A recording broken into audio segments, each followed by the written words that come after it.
مدینہ کا اصلی اور قدیم نام یثرب تھا۔ یہ شہر عرب کے قدیم شہروں میں سے ایک تھا۔ یہاں پر یہودی آباد تھے اور یثرب کا نواحی علاقہ ان کے زیر اقتدار تھا۔ یہ لوگ تجارت اور سودی کاروبار سے وابستہ تھے۔ ناظرین، یثرب کی آبادی کا دوسرا بڑا عنصر قحطانی نسل کے عرب تھے جو یمن سے آ کر یہاں پر آباد ہو گئے تھے۔ ان کے مزید دو قبیلے تھے، ایک قبیلے کا نام اوس اور دوسرے قبیلے کا نام خزرج تھا، جو کہ تباہ حال کن تھے اور یہ لوگ زراعت سے وابستہ تھے۔ یہ لوگ جاہل اور بت پرست تھے، لیکن یہودیوں سے تعلقات ہونے کی وجہ سے یہ لوگ بھی جانتے تھے ان قریب ایک پیغمبر آنے والا ہے۔ ناظرین، حج کے موقع کے اوپر عرب کے ہر حصے سے لوگ مکہ المعظمہ کا رخ کرتے تھے۔ اس امر سے فائدہ اٹھاتے ہوئے نبی کریم صلی اللہ علیہ وآلہ وسلم ان کو اسلام کی دعوت دیتے تھے۔ نبوت کا 10واں سال تھا۔ حج کے موقع کے اوپر قبیلہ خزرج کے چند افراد پر مشتمل ایک گروہ مدینہ المنورہ سے مکہ کی طرف روانہ ہوا۔ ناظرین، ان لوگوں کی مقام عقبہ کے اوپر نبی کریم صلی اللہ علیہ وآلہ وسلم سے ملاقات ہوئی۔ آپ صلی اللہ علیہ وآلہ وسلم نے ان کے سامنے قرآنی آیات کی تلاوت فرمائی۔ ناظرین، جب انہوں نے قرآنی آیات کو سنا، وہ لوگ ایک دوسرے کی طرف دیکھنے لگے اور کہنے لگے، یہ تو وہی نبی ہے جن کے بارے میں ہم نے یہودیوں سے سنا ہے، اور انہوں نے یہ فیصلہ کیا چلو ہم ان سے پہلے اسلام قبول کر لیتے ہیں۔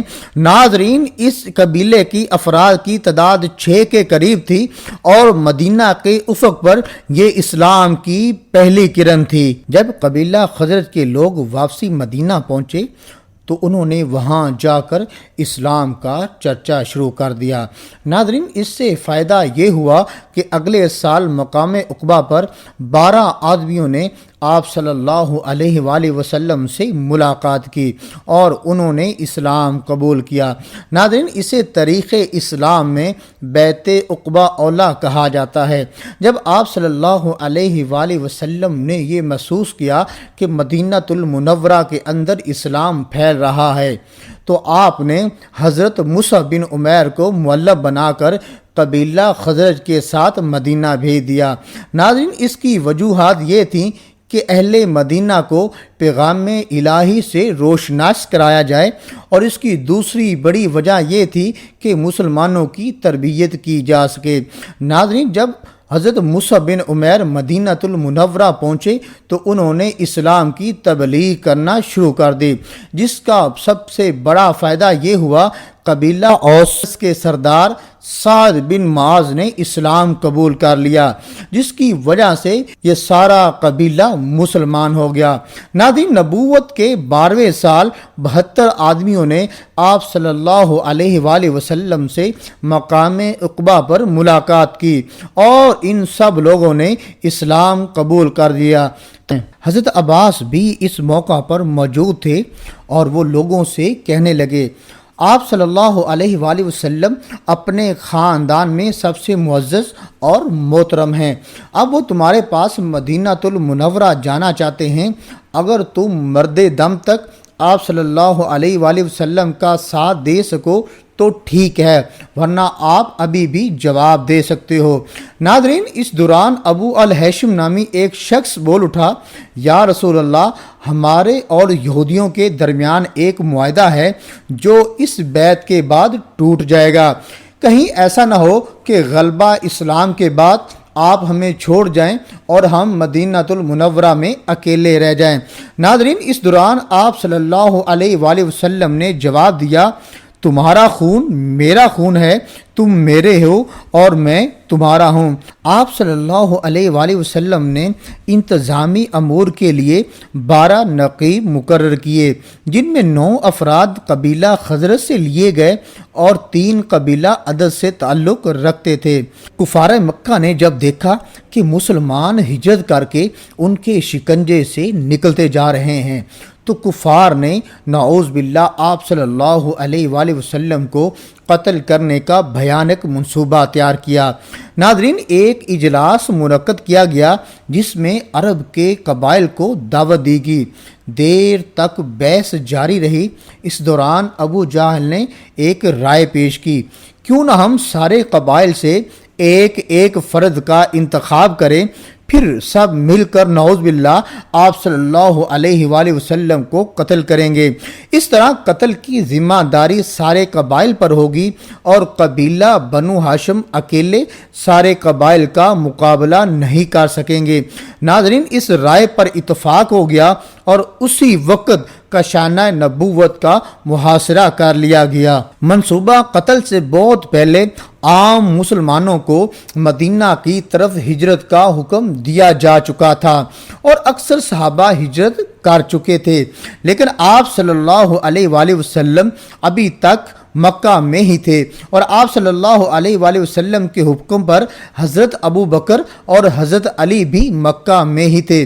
ناظرین، آپ صلی اللہ علیہ وآلہ وسلم کو قتل کی سازش کا علم ہو چکا تھا، اس لیے آپ صلی اللہ علیہ وآلہ وسلم نے حضرت علی کو بلایا اور کہا، مجھے ہجرت کا حکم ہو چکا ہے، تم میرے بستر پر سو جاؤ اور صبح کے وقت ساری امانتیں واپس کر دینا۔